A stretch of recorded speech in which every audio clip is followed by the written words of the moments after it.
Ladies and gentlemen, you open the page to your favorite podcast on the internet, the Mashed Potatoes and Gravy Podcast, but then you see it staring up at you from the webpage. Chicken Nugger. Your palms start to sweat. You have French fried engraved on your left temple and you don't understand. Yeah, so Mashed Potatoes and Gravy Podcast. Yeah. Featuring Chicken Nugger, one of the funniest videos we've seen in quite some time. It's an old video. I know it's old, but just now we're jumping on the bandwagon. Yeah, I mean, a few years too late, but it's still pretty freaking funny. It's hilarious. It's one of my favorite videos ever. It's Yes. amazing. Somebody, I can't remember which one of my other friends it was, brought up an issue I think we need to address. So they asked me if I was afraid of like falling into the trap that like PewDiePie and the other famous YouTubers fall into, where they tell a joke that doesn't go over and gets people pissed off, and then they have to be like, well, you know, it's just a joke, and I'm just playing this character on the internet and all that. We don't really, we're not characters. We're just actually shitty people. Yeah. Like that's a true thing. Like the only not true thing about us is my name is not actually Jack and his name is not actually Noodle.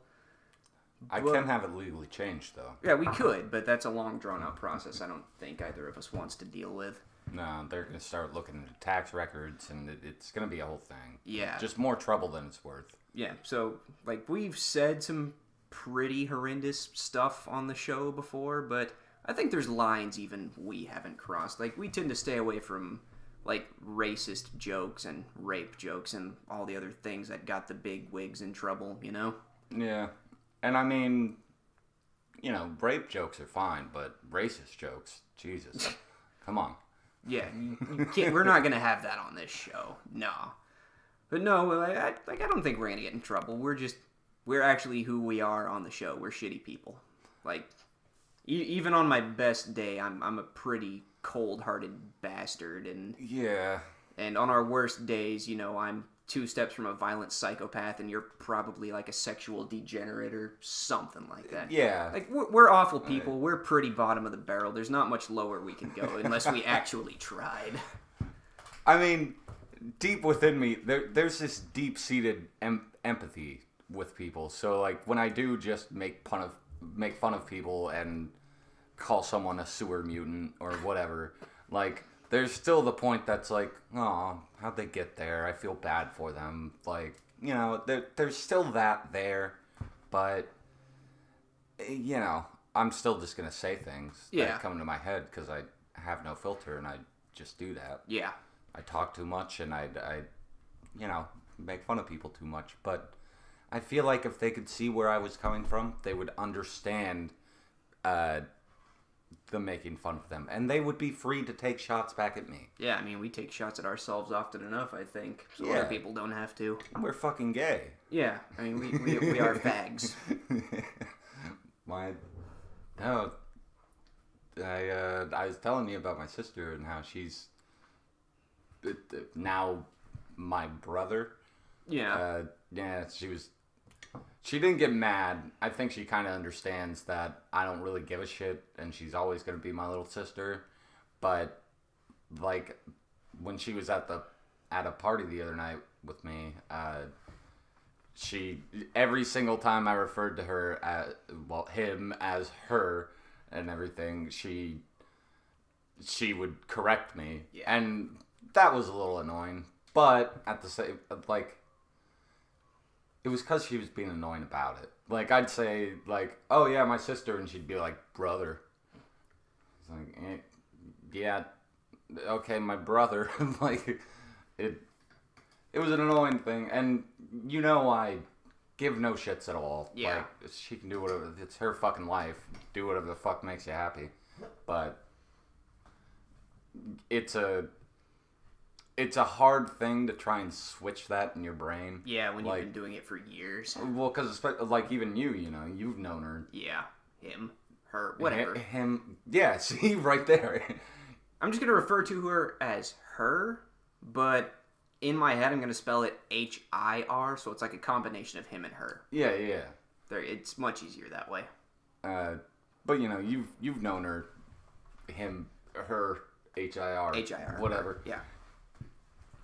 Many moons. At like only a few years less than I've known her. Yeah. So like, it's a hard switch to be like, oh, okay, this person now wants to be called the opposite gender. It's annoying, really. Like, I don't care if you want to become a dude, but don't make me deal with it. Like, deal with your own stuff. I don't. She posted a Facebook thing. She's like, the hard thing to do is sometimes being yourself. Hashtag, transgender. I'm like, all right, trans man. Like, yeah. I get it, but I don't. I guess I don't see her often enough. But is she like shoving it in people's faces that she's doing that, or is it not just really? Not it's really. just Okay. It's just like, I think she was kind of drunk the other night, and that's why she was pushing it a bit more. Yeah. He was pushing. Whatever. Get the fuck over it. She's my little sister. I can't. It's hard to fucking make that switch after 27 years. Yeah. But, yeah, he, my sibling. Yeah. No, she wasn't really like throwing it in people's faces or That's anything. Good. So yeah, because she will do it a bit more if she's a little drunk, but otherwise it's fine. She's not gonna freak out about it. Like, she wouldn't get mad at my dad for introducing her as his daughter. Yeah. Like our one friend who got mad about his dad introducing her as a him, or him as a him when it's supposed to be a her. The Billy Bear. Yeah. Yeah, he made the Facebook post where it was just like, oh, I'm. It was like that moment when your dad introduces you to his friends as his son. And it was like, that's your dad, man. Like, how much have you even told him? Like, does he even know that you want to be trans? Does he know any of that? Why are you getting... Come on. And you're obviously a man. Like, he's 100%... You don't look at him and think, is that a man or a girl? Or you don't look at him and think, oh, that's a woman. You see him and you're like, that's a man. Yeah. And he doesn't do anything to try and appear more womanly. So it's like, what is he gonna do? March your fucking man ass up and be like, this is my daughter? Like, his friends are gonna be like, no, it's not. That's not your daughter, sir. Yeah, it's a thing. I had a kind of a shitlord moment the other day when me and my wife were driving into Soldat and we went over the bridge, and like, we were arguing about what kind of parents we should be because we're now considering that whole child thing, and she's like, so like, if you saw somebody like standing on the bridge about to jump and you could save them, would you? My instant response was, am I getting paid? Because if like that's their choice, like, I don't care enough about people in general to waste my time trying to talk them down off of a bridge. If they're set on doing it, just let them. I don't care. I is a cold-hearted bastard. See, if I knew I could save them, I would absolutely stop. Like, if I knew, like, hey, I can go talk to them for 5 minutes and they're not going to kill themselves, yes, I'd stop. But I also probably have more empathy with this because of things that have happened. Yeah. So it's like... But if I knew I was going to spend 45 minutes there wasting my time and then they were going to jump anyways, like, if I knew that... Yeah. Like, if it was one of my close group of friends who was doing that, I'd have an issue with it. But if it's just like, I'm driving by and I like see the guy standing up there and be like, the world's probably better off without him. Somebody else will probably call the cops or something. So yeah, it's not that far to the water. He's probably going to be fine. Yeah, he's being over dramatic, really. Yeah. But now that we've addressed that, all of that, what have you been playing and or watching since the last time we recorded? Just recently I downloaded Shovel Knight on my 3DS. Nice. Yeah, I'd played it once before, on the PC. Played through it with just a Shovel Knight thing, but 3DS has Plague Knight and Spectre Knight on it.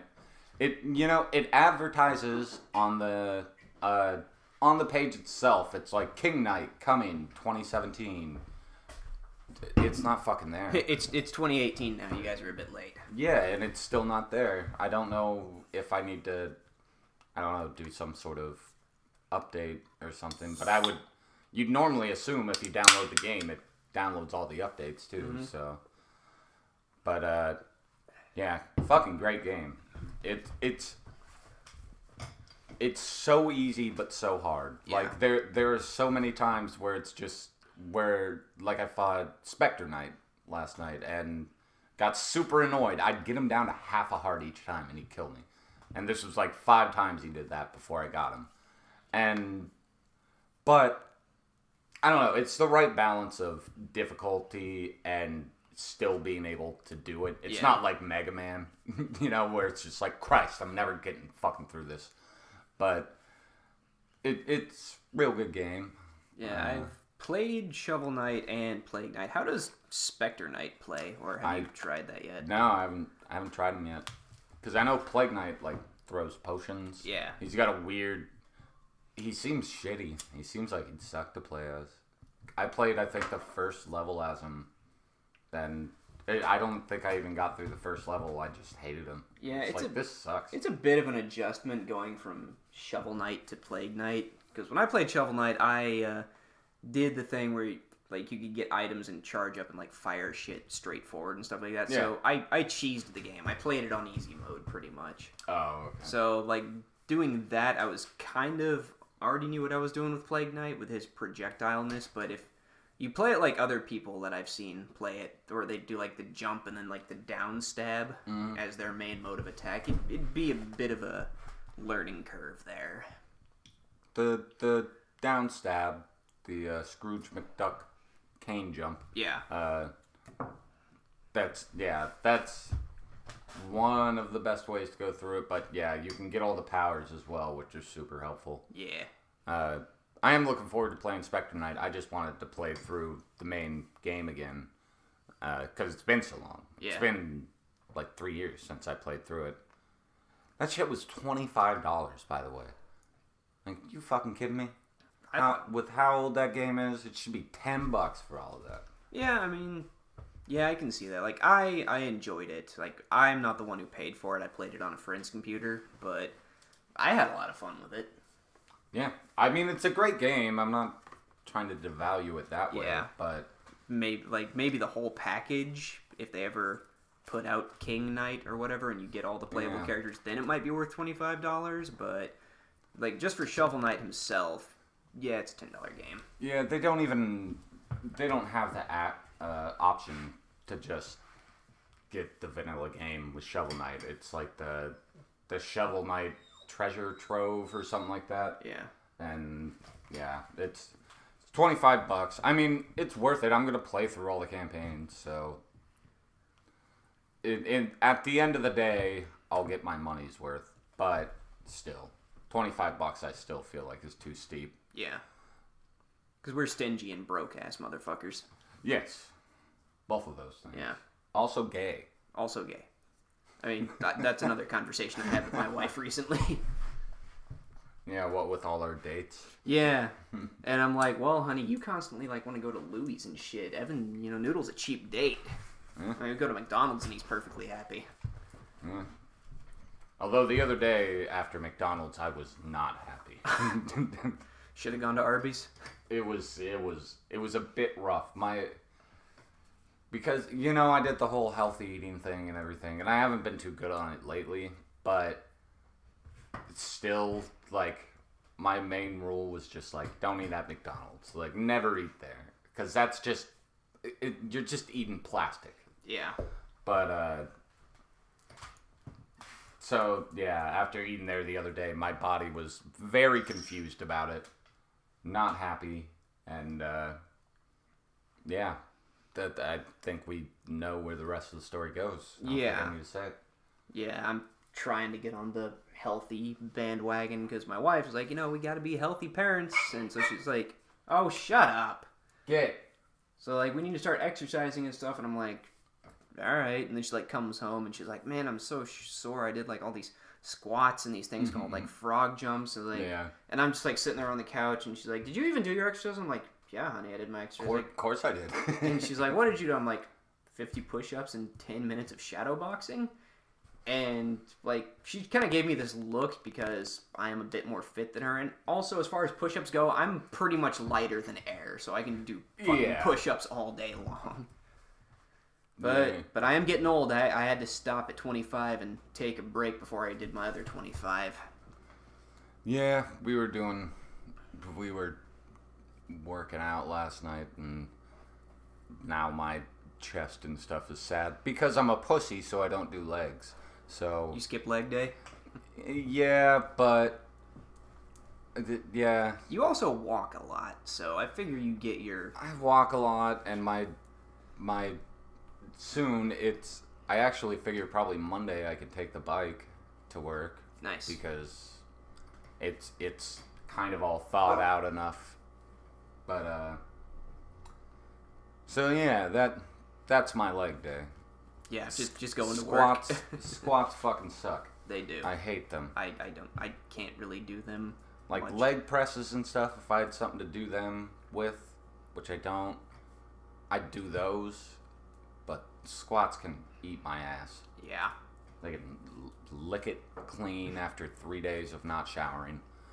I can barely even do squats anymore because my knee's all fucked up, and weighted squats are even worse because I have bad shoulders, so I can't really put the bar up there. Yeah, my knee is fucked as well, so doing squats, that makes it even harder, but it also, like, doing them does, strengthen it and make it better. Yeah. Like, there are times, I swear I can just feel the ACL in there just hurting, and which is bullshit because it's someone else's ACL. They gave me a faulty one. Like, give me one that doesn't hurt. Yeah. Because that's what they do when you tear your ACL. They just put someone else's ACL in you, and it has this ability where it kind of it eventually, like, at this point, it's 100% mine. Like, my DNA or whatever is taking it over. Yeah. But I mean, that's a little weird. Yeah. It's weird that I've got someone else's body part inside me, but now it's like technically mine. Yeah. Like a dead man, they ripped that out of him, and then they shoved it in me. It's a little weird. Yeah, it's like, I don't know, like, it's the same kind of thing where, like, if you live in a house with a person long enough, you're technically married or something like that. Yeah. Like, it's been, it is similar to that. It's been so long. It's yours now. It's like when good old Savage Cody left his dirt bike in my driveway for, like, a couple of months, and I'm like, isn't there some kind of rule that, like, that's technically mine now, isn't it? I mean, I don't know how that works. I don't either, but same basic principle. You've had it for so long, it's basically yours anyway. It's like the gun I'm wearing on my hip was my dad's, but I've carried it for so long now. It's just become mine, and nobody can really take it away from me at that point. Besides the fact with your dad passing and everything. Yeah, I technically inherited it, but there wasn't a specific clause in his will that's like, this specific gun now belongs to my son. Give Andy the Colt SW. I think that's actually I think it's an anaconda. Bolt. No, it's a python. No. It's scary. I don't like guns.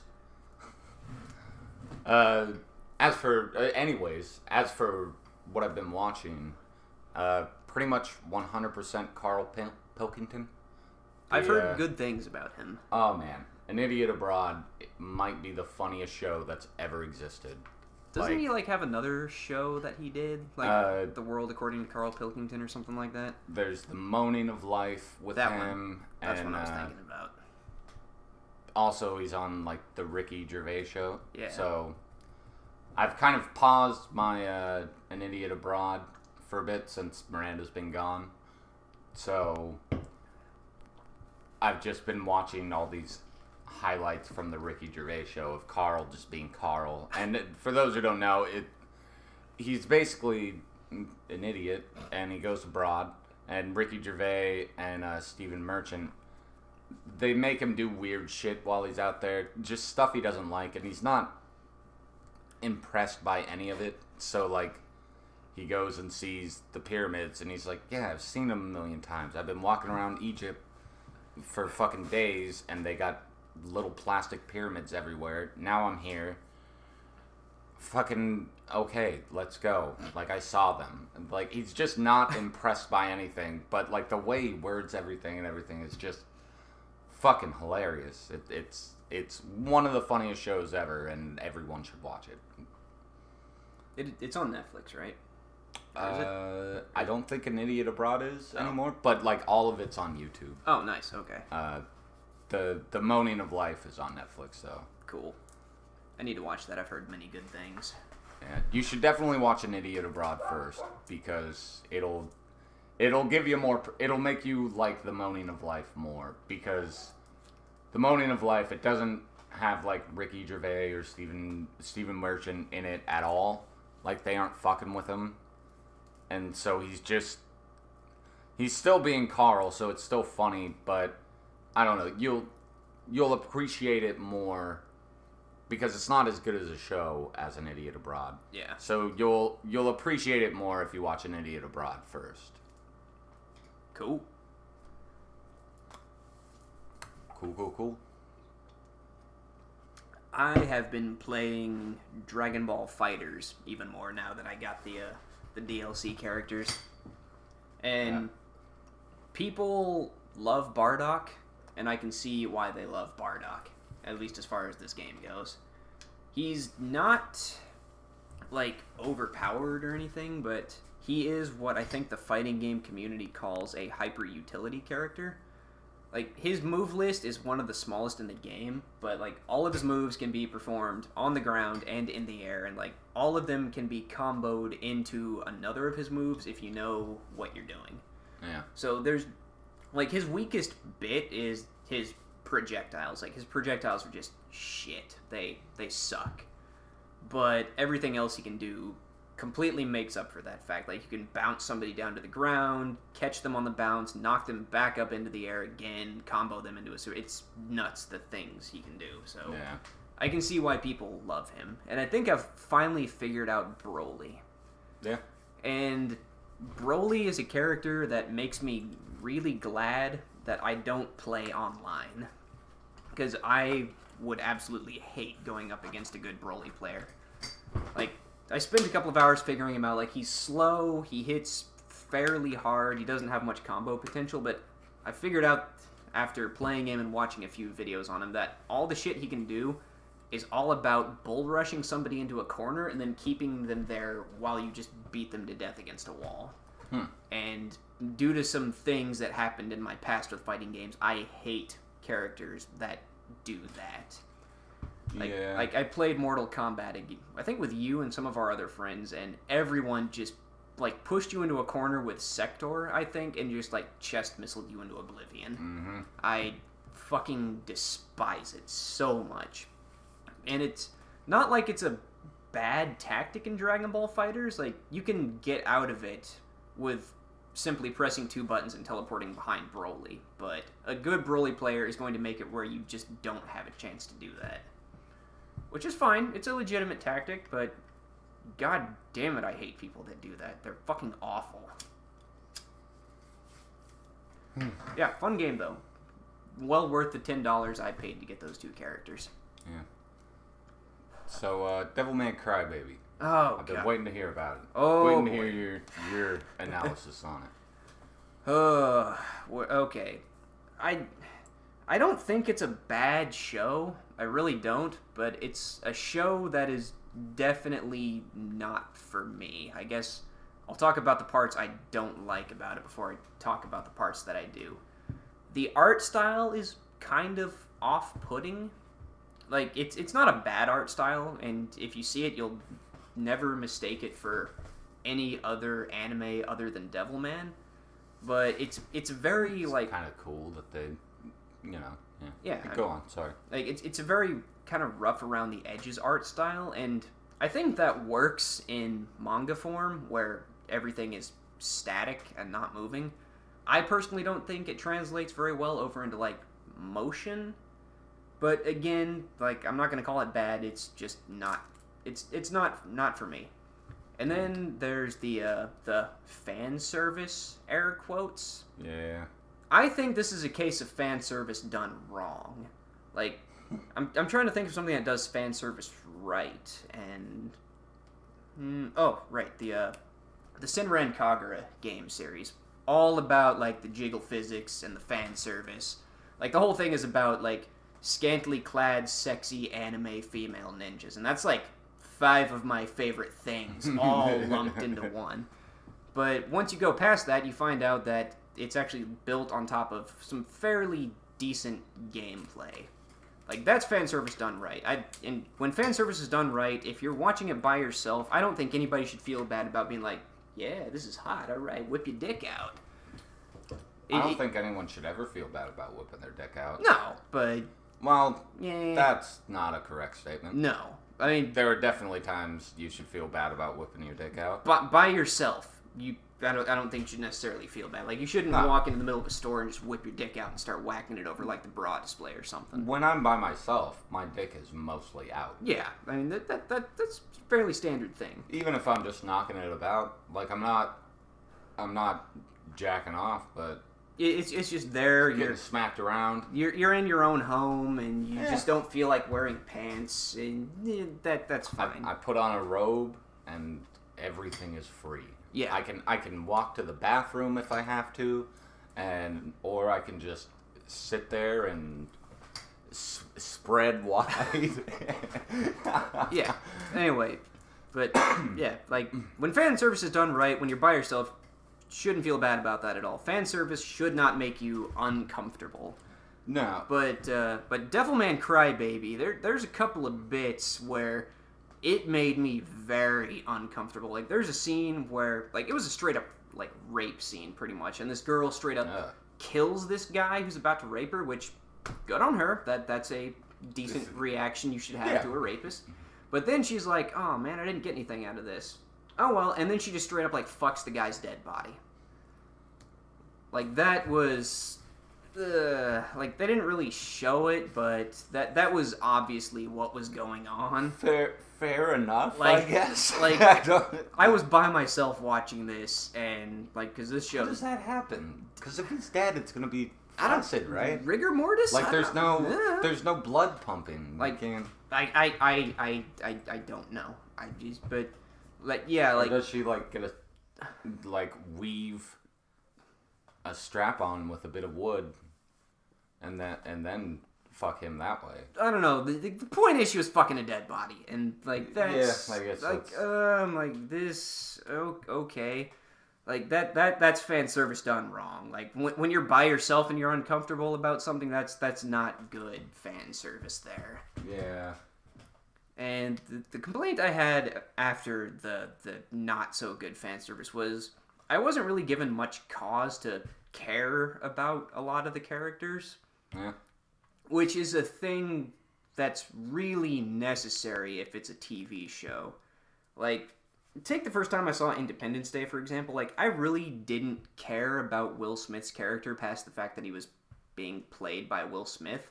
Like, I didn't know much about him. He was just, he was a guy in a house, got woken up by a dog, and his maybe wife was there. And dog lived. Yeah, the dog lived. Good job. Like, but, past that... Movie's done right. Yeah. But past all that, like, I didn't know much about his character. I didn't care about him. Whereas, like, the first scene you see Jeff Goldblum in is he's, like, hanging out with his dad, playing chess. They talk about how smart he is and how he got divorced and how he's, like, environmentally conscious because, he tells his dad, like, how long it takes those cups to decompose and blah, blah, blah, blah, blah. And Noodle is taking a phone call, so... Oh, shut up, Roscoe. Oh, that's Jimmy's phone. The gravy is once again passed out on the couch.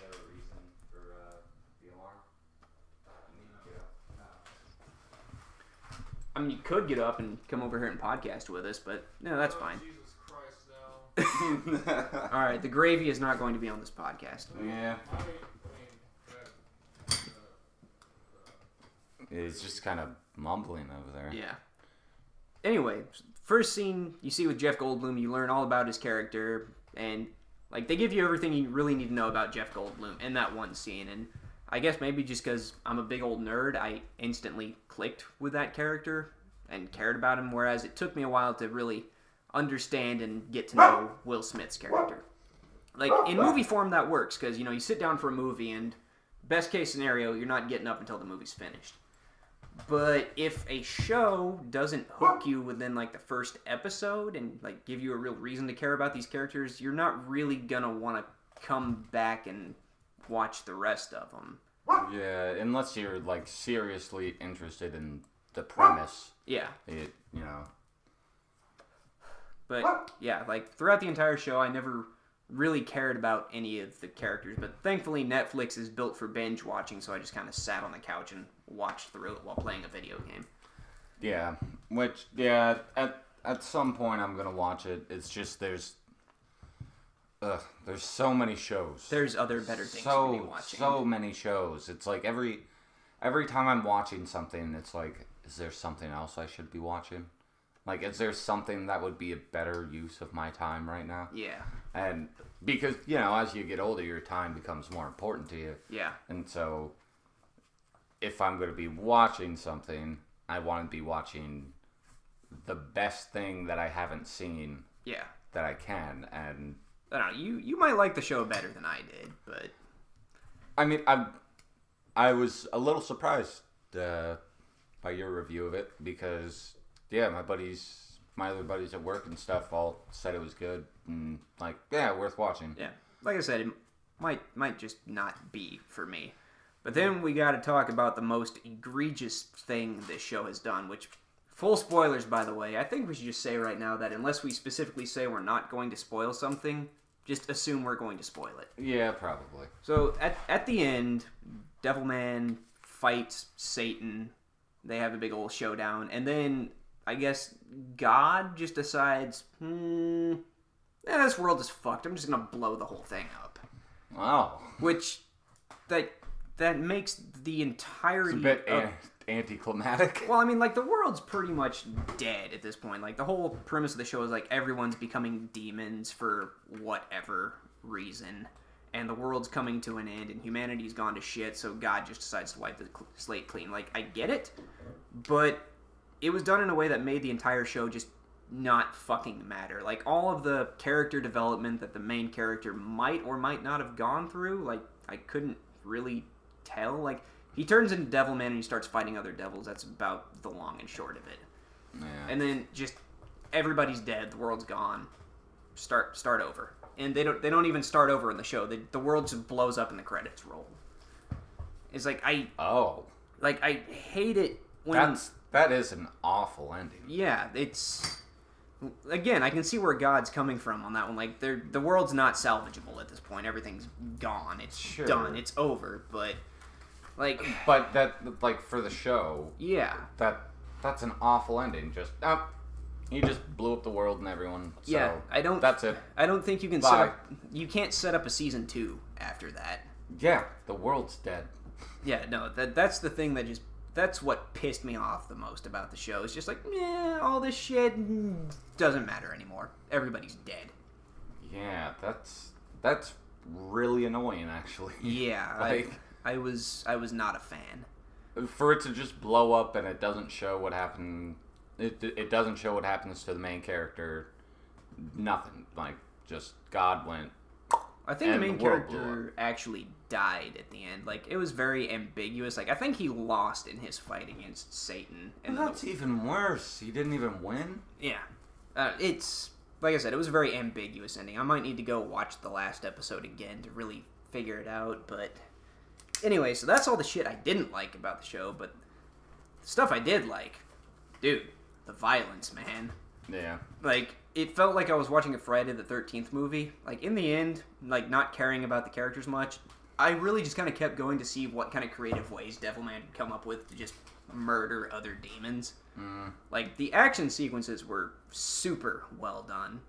And they did something good that you don't really see in a lot of media. Like, I'm going to cite Supernatural as an example. Like, when they bring, like, angels into the series, and they make this whole big deal about them, like, you know, you can't look upon their true form because your eyes will get burned out of your head, and, like, Castiel's true form is, like, larger in stature than the fucking Chrysler building. But then you just see them fighting with, like, these little angel-y short swords and, like, telekinetically throwing people around. Yeah, why aren't they just getting big? And yeah, I mean, I get it. You can't really... They probably don't have the budget to do something like that. Yeah. Like, Avengers movies cost billions of dollars to get, like floating sky cities and armies of robots and shit like that. Yeah, well, it sounds like it's just a thing where, like, I really like Adventure Time. That show's amazing. I fucking love it. But, like, the solution to every problem in that show is just, Jake, get big. Yeah. Like, just make yourself huge.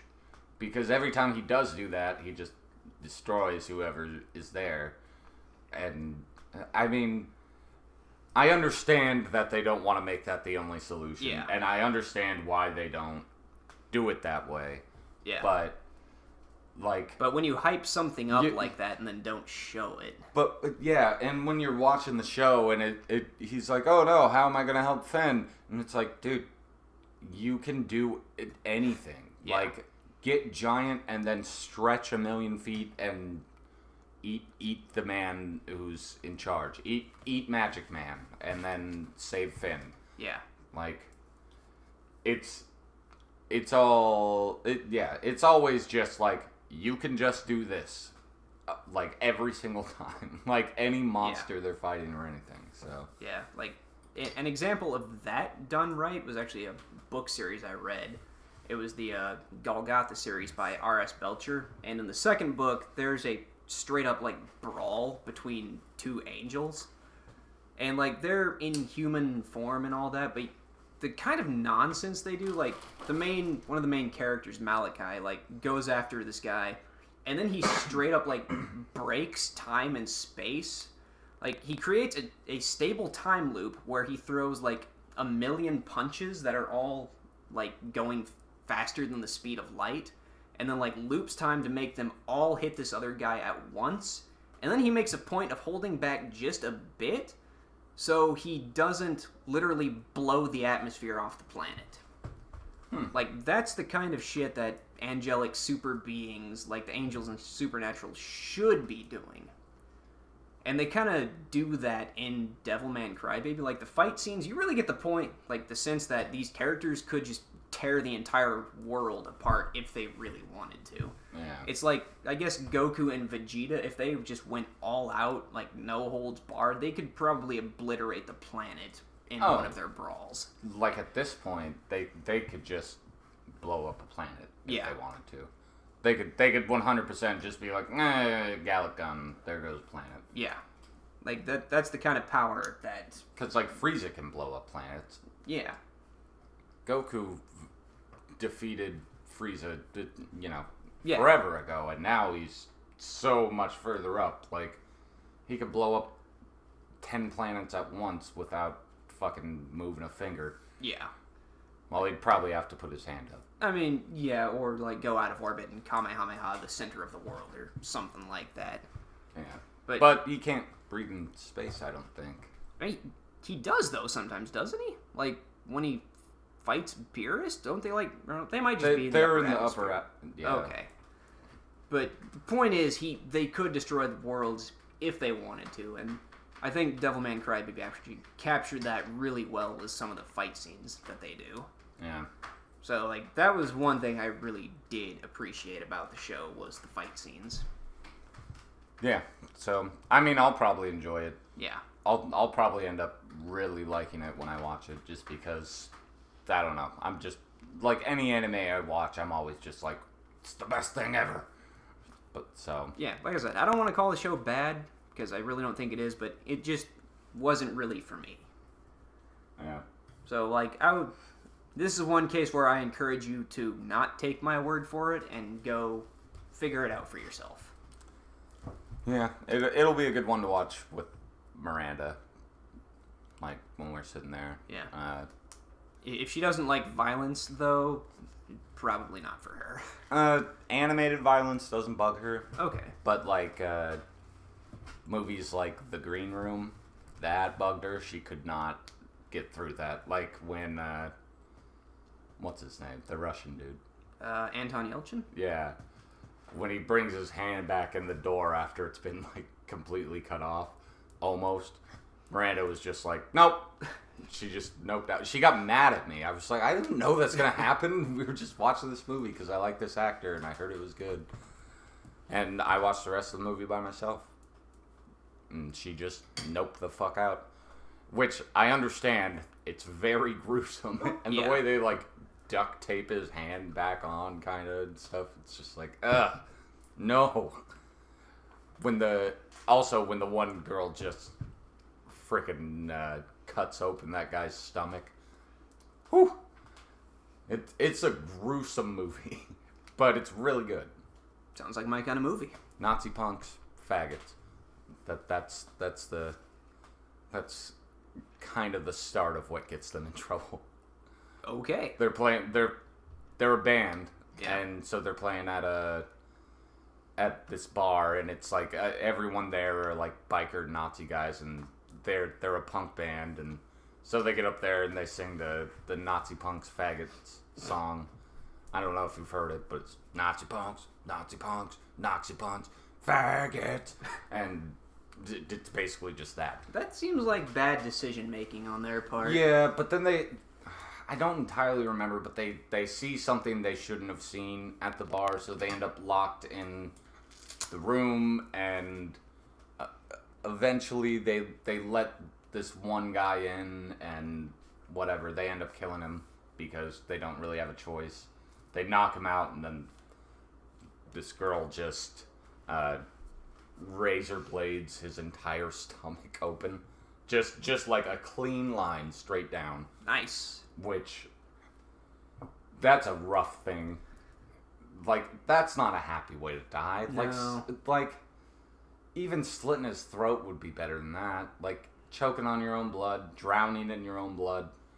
I'd prefer that to just having my stomach just cut open and then I'm just sat there dying while my stomach's cut open. Yeah, it seems like a bad time. But, yeah, there's a point, the dudes outside are trying to negotiate with them, and they're like, yeah, we're going to give you this thing, just open the door for half a second, and we'll hand it to you. I think it might have been a gun, but so Anton reaches out, and, like, he gets grabbed by a bunch of them by his arm, and he's just screaming, and when they pull him back in, his hand is hanging by, like, a tendon, a quarter of the fucking thing, because they just, like, attacked him with razor blades and just were cutting his hand off. Which I don't see how you could do that to another person. In my mind, like, people, that's too mean. Don't cut off his fucking hand. Jesus. I would have just, like, asked them to, like, have them hand the gun through the door. Be like, yeah, just slide it in, you know. I Oh, yeah, it was a dumb decision. But, yeah, that stuff goes on and whatever. But, good movie. You should definitely watch it. So, Dolly probably wouldn't like it. Probably not. But is it on Netflix? No. No? I don't know what it's on. Hulu, Amazon. I have those as well. It's probably on one of them. I think I rented it off Amazon Prime. But, yeah, I'm not sure. It's been like a year since I saw it. But, great movie. Really good. One of Anton's last before his untimely demise. Oh, God.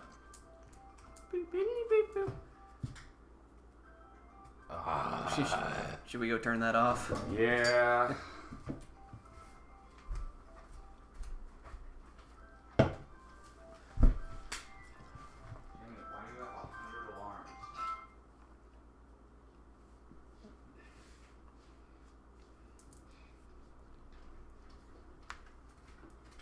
next show I'm going to talk about is called Ico the Incarnation, which, funny story, indirectly related to this show. I was looking for info about it before I watched it because I was rather busy at the time, and I ran across this absolutely hilarious article about another comic called Incarnation, which apparently, I haven't read it, but it just like straight up rips off like Bleach and other shows like Bleach.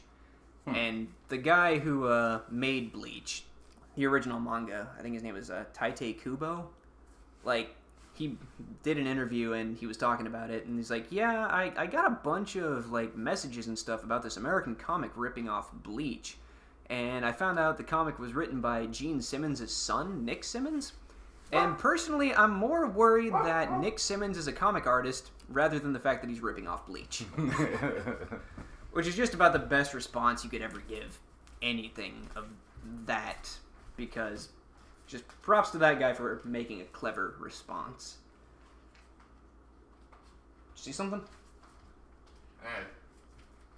Car going by with all the bass that I pulled in. Anyway, Ico the Incarnation, it's a weird show. It took me like half the series to actually figure out what was actually going on. Like, something happened, and like the giant blob baby monster. I would hope so. Yeah, like the giant baby blob monster from Akira. Like, think that, but on steroids. Like this, I think they just call it like malignant flesh or malignant matter or something like that. Just like spread out and basically took over part of Japan and was just like eating people, I guess. And this had something to do with some kind of experimental surgery that was going on. Like, the main girl character was like in an accident, and you find out that apparently like they took her brain out and put it in this artificial body made of like nanomachines or something like that. It looked exactly like her normal body, but wasn't. And this is like a big plot point because like this artificial nano flesh, like it's a thing that I guess Japan's had for a while in the show. Like, a character has like lost an arm and just has a replacement arm made up of this stuff that looks like just a regular arm. And apparently they have to take the girl into the area that's been taken over by the giant cancer monster and like put her brain back in her normal body to stop it, because her normal body is what became the cancer monster. So it's a weird fucking show. It's definitely sounds like it. It's not a bad show though, and they almost pulled a Devilman Crybaby ending, that like that same kind of ending that makes the entire plot not matter. Mm-hmm. But they did it properly. Like, they actually set up that they were going to do this. Like, apparently when they made the artificial body, they also made an artificial brain and put it in this girl's normal body for reasons, I guess, to keep the body alive or something. Mm-hmm. And then you find out that none of that actually happened. Like, the artificial girl still has her artificial brain, but they have to like go and put her brain in the normal cancer monster body and then put the normal girl's brain in the plot fuckery, alright? Just plot fuckery. Sounds like it. But like the whole like last 3 episodes is all about like if they put fake girl's brain in the cancer body, like that version of her is going to like just die or something like that, and she's never going to be seen again. And like one of the characters like fell in love with her and she's like, no, don't do it. And then at the end, because of plot fuckery, she doesn't die. Like, something makes her a new body for artificial girl's brain to be in. But it was well earned because they set up the fact that you really like this fake girl character, like you're attached to her, you spent the entire show with her, and she thought she was going to die, but then yay, she doesn't. Awesome. Like, I was actually happy about that because I did like that character. So it was a weird plot fuckery way to save this character that everybody ended up liking. But good show. Like, maybe if you listen to this and you know what's happening going into it, you'll like it a bit better than I did, because like 6 episodes in, I was still scratching my head and just like, what the fuck is even happening in this show? What is all this? But it was a good show. Good animation. Very, very good special effects. very likable characters, except for this one who's just a straight up bitch through, like, the entire fucking show. Didn't really care about her all that much. She was, like, one of the bitchiest anime characters I've ever seen in my life. She's like a worse version of you, like, having no filter and just saying whatever comes to her mind.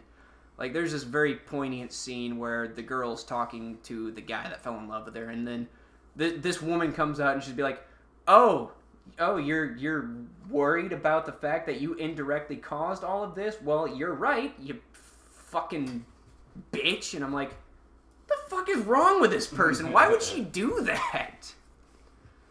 But I'd still recommend it. Still a good show. Stuff. It's on Netflix, right? Mm-hmm. It just recently came out, like last week or something. God, we sound like we're plugging them. Yeah, you know, Netflix... I wish we were getting paid for it. Yeah, if you just want to sponsor us, that'd be cool. I need, like, a couple of more hard drives to keep all of this shit on. Netflix is gonna sponsor the guys who say faggot and stuff. Naturally. Well, books. You read anything good lately? I'm still going through reading the Ministry of Peculiar Occurrences series, which I love it. I'm 3 books in, and it's only a 4-book series, and they're really not all that long. I don't care Windows Defender. I'm not even connected to the internet. But yeah, if you ever get your hands on those books, highly recommended. Yeah. Yeah, I'm still reading through the Sword of Truth series. Are in the series. Man, they're so good, though. It's Terry Goodkind. Yeah. They're amazing. The one I'm reading right now, though, I kind of just want to get through because it's important to the story, but it's not the main characters at all. It's side bullshit that is happening that's important. Yeah, it's the main character's dad. He was the big bad guy in the first book, and the main character killed him, and then killed him again in the second book. But he was a king, dark and raw, and so he fathered many offspring, and if they weren't born with the gift, which none of them except for Richard were, he'd kill them. So the gift being, magic. Yeah. And Richard is the first war wizard in 3,000 years, which means he has additive and subtractive magic, whereas most people in the nowadays part only have additive. In any case, I could go on for hours. But yeah, this book is about his half sister and his half brother, who they don't live together. They meet at one point, but I'm a little over halfway through the book. But Terry Goodkind does a really good job of making you care about the characters. So Jensen, Richard's half sister, like, she's been being hunted her whole life and everything, and then she hears about, there's this new Rawl who's in charge, and he's probably he's coming after me too. But then it's basically taken from the opposite side, where, like, you see everything basically through the enemy's eyes, kind of, like, because she's not, like, fighting with the enemy, but she is with a dude who fights with the enemy, and you see a lot of interesting points where, like, she's constantly surprised by, like, how the Daharan soldiers are, Dahara being where Richard's from. She's constantly surprised when they're nice and everything, because her whole life she's just basically been taught they're evil, because her and her mother have just been in hiding and running around. So it's an interesting look from the other side, but the book is kind of dragging. Yeah. Like, Richard's half-brother is way more interesting to me, and they're not focusing barely any time on him, because he's just fucking killing people. Like, his mom had always berated him, and, like, when you read his chapters early on, like, his mom's just mean, and he writes it, like, in kind of a dumber style, so it kind of fits. His name's Oba, and there's a sorceress who makes him cures that are supposed to, I don't know, make him not retarded. But he's not retarded, but, make him not stupid. Yeah, he kills her, he kills his mom, kills this other dude, and then that's pretty much the last you see of him. And, like, he's pretty justified in the killings. Like, these are people who've been basically torturing him his whole life. And so it's, like, understandable. But, like, he beats his mother to death with a shovel. Damn. And, like, but he's so much more interesting to me. I'm just like, what's he doing now? Come on, let's get back there. Because the stuff with Jensen, the sister, it gets boring. But, yeah, just got to get through the book, and then I can get back to the main thing. But it also makes me mad the whole time, because Jensen's just like, the evil Lord Rahl. This new Lord Rahl must be even more evil than the old one. It's like, no, bitch, he's good. It's Richard. He's a good man. He was just a simple woods guide. He's come up. He's trying to help people. But he's not trying to conquer the world. But, I mean, in a way he is. But not in an evil way. It's only to fight against the bad. Yeah. But, yeah. Good book series. Sword of Truth. Great series. Couldn't recommend it any higher. Yeah, the Ministry of Peculiar Occurrences series does kind of what you're talking about with, like, those little side books, which they do it well enough. Like, they usually only devote, like, a chapter here and there to stuff that's not happening to the main characters. Like, the one I'm reading now, like, the two main characters, Eliza and Wellington, they had to go to America because, you know, British people think America is funny. Yeah. And they're over there, and, like, this little, I guess, like, B-side story is, like, the Queen's son is also over in America, and he's being followed by an assassin. And you get most of those chapters from her point of view, and it's kind of like all of this side shit is going to become important later, but it's all condensed into, like, one short chapter. Like, you know, they're over in, like, I think San Francisco, and he's going to a party for inventors, and she's following him there looking for a chance to just off him and do her job, and then it cuts back to the two other main characters, and you're like, all right, well, I don't know what that was about yet, but it's going to become important later. Yeah. And another thing these books do really well is, like, kind of makes you care about the characters, like you were talking about. The book's actually written by two people. It's Pip Ballantyne and her husband. I think his name is Tom Reed or something like that. And the way they do it is each chapter follows the point of view of one of these characters. Like, he writes the chapters from Wellington's point of view, and she writes the chapters for Eliza's point of view. And it's actually pretty cool. Yeah, and they're two very different characters. It's almost like... different writing style, I would assume, as well. Yeah, and it's a weird flip. Like, Eliza is the one who's like, yeah, you know, let's solve everything by shooting it or blowing it up and, you know, shit like that. And Wellington is... like, he's a scientist. He's basically spent most of his ministry career in this area called the Archives, where, like, all the case files and shit goes, and he does not like using guns. And you find out eventually that he was part of a very bloody campaign in Africa, which I think was a real thing in, like, real history. Like, England went to Africa for some reason or another, and shit happened. So, like, the entire country? I don't know. I'll Google it later, but I think it is, like, despite the fact that it's an alternate universe steampunky kind of novel, I think that was actually a real event in history. But yeah, he hates using guns and prefers to solve everything through the use of fucking science, because he's a science guy. He is a nerd. He is a massive nerd. And he hates being out in the field. He's like, I want to go back to the Archives. Why do you drag me out here on these adventures? I hate all of this crap.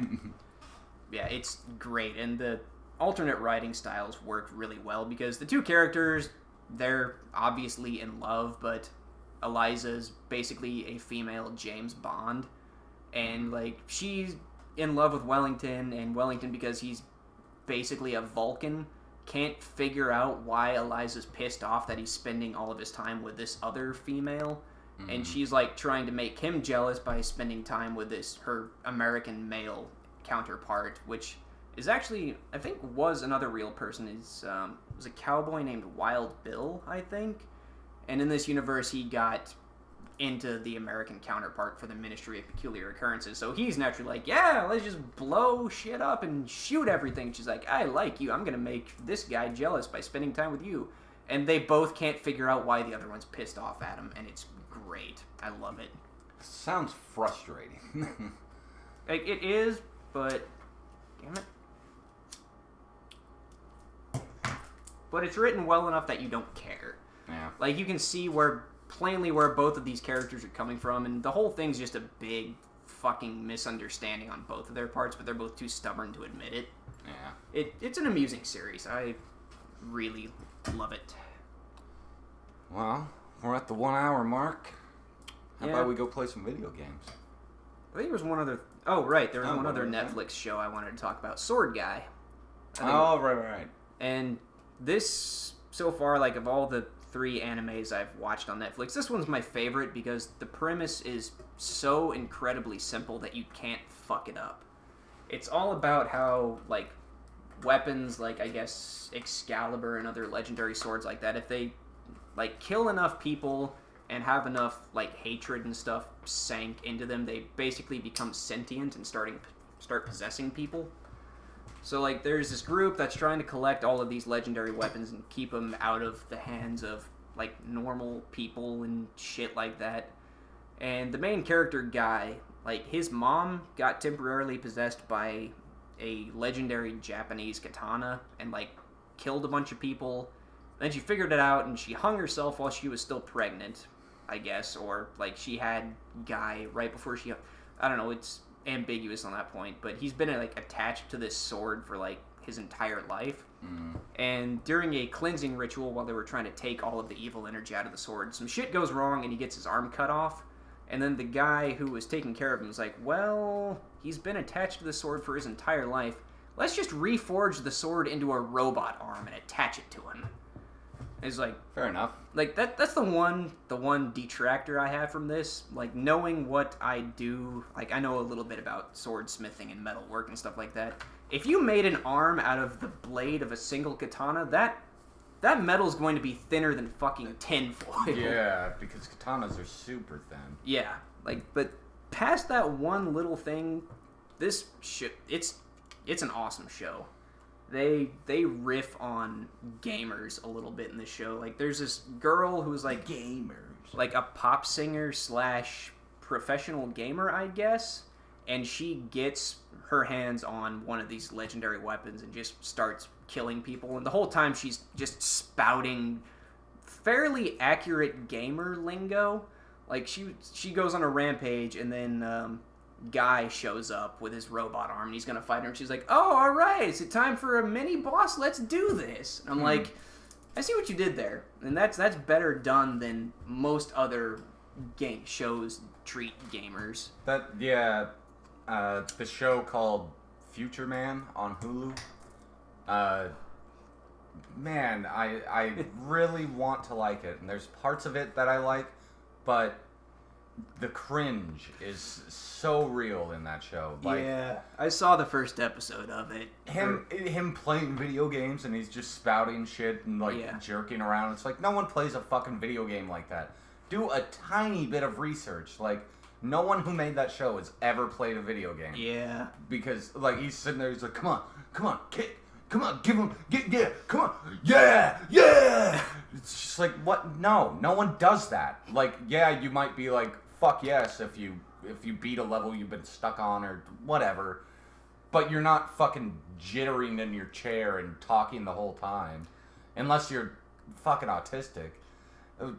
Which, no offense to the autismos, but, you know, like, you just don't do that. Like, that's so much energy that you're using to do that. The scene where he was whacking it and the guy appears in his room and just gets straight up hit with just all of the gum. Yeah. I laughed my ass off at that. It was like, hey, it's not that big. I was like, yes, it is. This is jizz and it's all over me. I want to watch the rest of that show, but from the first episode, I saw where you were coming from with that. Like, when he was, like, sitting in the janitor's closet playing this fucking game, it's like, I mean, I've been part of like some drunken gaming tournaments where people get like that, but that's not just a normal thing that happens. Well, also if it's like a tournament, that might be different. But even then, like you watch watch a Street Fighter tournament, and the dudes aren't sitting there going, "Come on, hit, cut, kick, punch, come on." Like they aren't doing that. They're sitting there completely silent, just fucking focused on what they're doing. Yeah, there's one guy. But like a drunken gaming tournament, sure. Maybe they're being ridiculous. Yeah, there's one guy I've ever seen in pro gaming, and I can't even remember his name, but like he plays a character while he's playing the game. Like if you hear anyone like talking trash about somebody being a dick in a gaming tournament, it's probably this guy. But he does it because the crowd loves it. Like he'll come on stage for like the finals and everyone will start booing and he'll be just like, yeah, come on, just give me the boo. And he's like always wearing shades and shit like that. But like that's not actually who he is. And in a few tournaments where I've watched that have him in it and he's actually like losing, he'll stop playing that character. Like whenever he takes the sunglasses off, that's when you know he's like actually getting serious and he's trying. Yeah, he's actually gonna sit down and like go full out against whoever he's going against. I wish I could remember his name because he's a fantastic performer. Definitely not Sonic Fox. I know he's the big one in the fighting community. Yeah. He'll just take the low tier character that everybody is like, this character's trash, and then he'll just win fucking gobs of money with that character. Yep, Dan from Street Fighter. Yeah. Yeah, no, it's cool when they play up the crowd like that, but at the same time, they're not like, fucking super level 3 cheese bullshit. Yeah. No, I'll probably watch the rest of that Future Man show, but it's just like it's so cringy to me. There's like stuff I like about it, but then at the same time, I'm just like almost every line I'm just like, yeah, there was a Law and Order episode that people got up in arms about that. Like, I don't think I've actually seen it, but I've heard things like when they're like trying to talk the gamer lingo, and there's just like none of this is real. Like this isn't a thing. Is it the one where it's about the gamer girl and she got like, I don't know, beaten up in a bathroom? Maybe. And all the dudes are like, we don't want you here, gamer girl. And like the beginning of the episode, she gets fucked up or whatever. I don't know if she got raped or not. Maybe. But the main lady is like, what happened? What did they do? And she's like wiping blood off her lip, and she's like, they leveled up. It's just like, God. Fuck off. It hurts. Like, it makes my teeth sweat. Like, it's just so bad. And then Ice Cube is just... Ice Cube? Being Ice Cube the whole time. There is the other one, too, where they're, like, trying to catch guys. It's all playing... Because old people watch those shows. Yeah. So it's all playing on old people's fears. So there's the other one. I don't know if it's whatever. It's basically Law and Order. If it isn't Law and Order.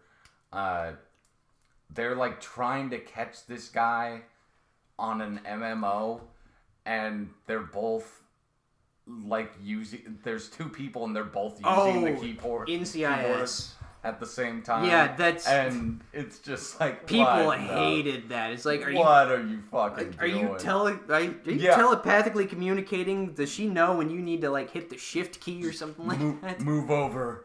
And then they're both just going to town on the keyboard, and it's like, well, he got away then because you guys don't know what the fuck you're doing. Also, how is catching his avatar in game making any sense? How is that getting him? Yeah, because he's like flying away or something, and they're trying to get him. It's fucking ridiculous. The closest any show like that has ever come to real life would be Criminal Minds, I think. And that was the one that actually made sense. Like, what's her name? Penelope was playing an MMO like on FBI computers because she's the computer chick and she like never leaves her computer cave. Is she the one? She's like she's not chubby, but she's kind of chubby. Yeah. She's always got her hair dyed. Yeah. Okay. Yeah. She was playing an MMO on FBI computers, and a guy they were after got into the computers through that. Yeah. Which makes sense because it could work. Yeah, like that's an opening in your security. You have something going out onto the World Wide Web, so somebody could exploit that and use that as an entrance to the FBI. Like, it probably wouldn't happen in real life, as far as I know, knowing as little as I do about computers and computer technology, but the suspension of disbelief there is a lot lower than somebody using a keyboard with another person on the same keyboard. Yeah, but like I said, these shows are like old people shows. Yeah. And so they don't understand any of it. They just are like, oh, yeah, it's magic, basically, to them. And so whatever, they can do whatever they want with it. And they were watching this show while waiting for Jack to come on. But if you do want a good... Gilligan's Island on next. If you want a good gamer series, there's a series that came out a few years back. It's on YouTube. It's called The Street Fighter. And it's all about a basically retired Street Fighter player who used to be like pro, and then he like gets back into the scene.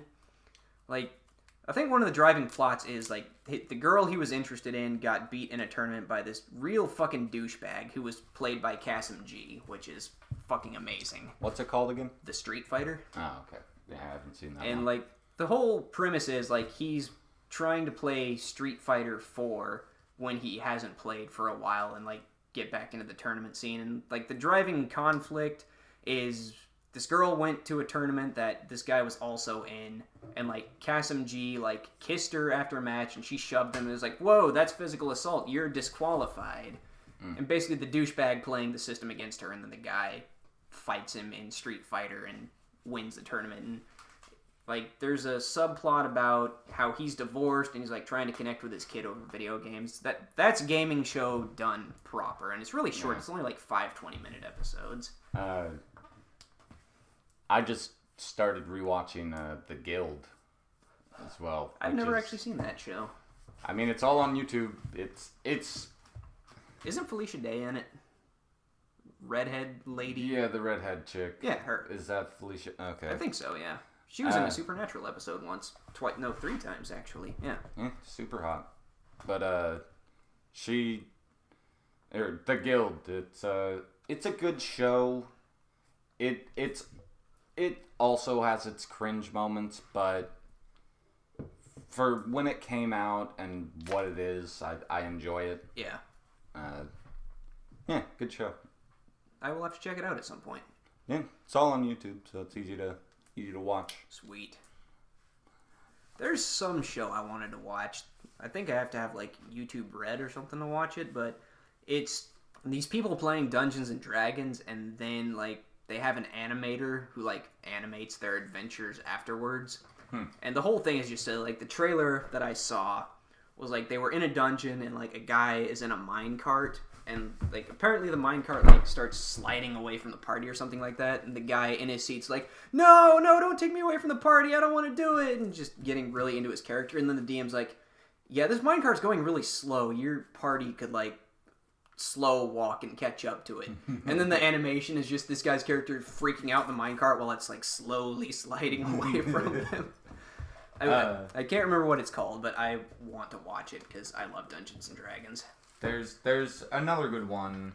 I don't remember the name of it, but the channel is like Zombie X Morpheus or something like that. But they do a similar thing to that, but it's all acted out live. Oh, nice. So it's like a D&D campaign, but then it'll be them sitting in the room, and then it'll go and it'll be them as their characters doing the stuff. And that one's really good. I really enjoyed that. And there's also another one they did where it's like a card game one. I don't really know how to describe it. It's kind of like a Magic the Gathering thing. But it's not that. Jimmy, wake up!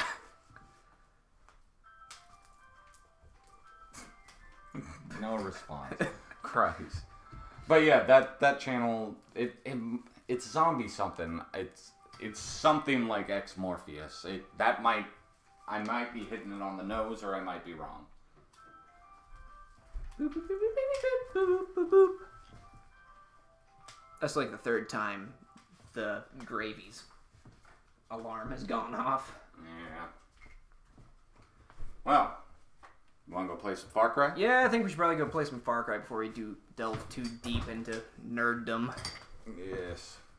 Well, thank you guys for listening to the Mashed Potatoes and Gravy minus the Gravy podcast, because the Gravy's once again dead on the couch. So... Alive. Oh, shit! He's alive. He's alive, just in time. Just in time for the podcast. Jesus, okay, we're alive. I get it. God damn. Well, maybe go watch our... Not kill what is already depressed. Go watch our Far Cry Let's Play. The Gravy will be in that. Probably. Shut up, Roscoe. There she goes. 3.5 hours of sleep. Great. All right. Yeah, well, we're gonna go play Far Cry now. We're gonna go play Far Cry. Bash on all the Christianity religions. Oh, that's gonna be great. That's why I woke up. This is why I woke up. Alright, like, subscribe, comment, order chicken nugger at your local chicken nugger dining place. And Eatery. Yeah. Eatery. And we will see you next time. On Dragon Ball GT.